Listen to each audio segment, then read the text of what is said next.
हम जुगनू थे, हम तितली थे, हम रंग बरंगे पंछी थे।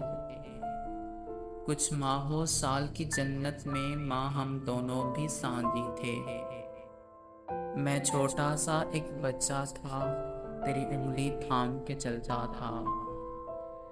तू दूर नजर से होती थी, मैं आंसू आंसू रोता था।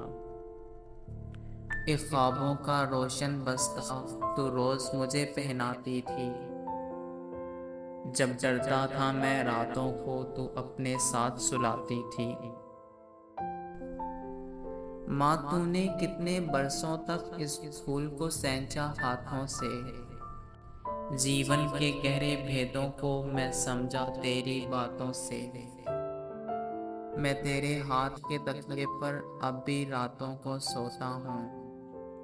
माँ मैं छोटा सा एक बच्चा तेरी याद में अब भी रोता हूँ।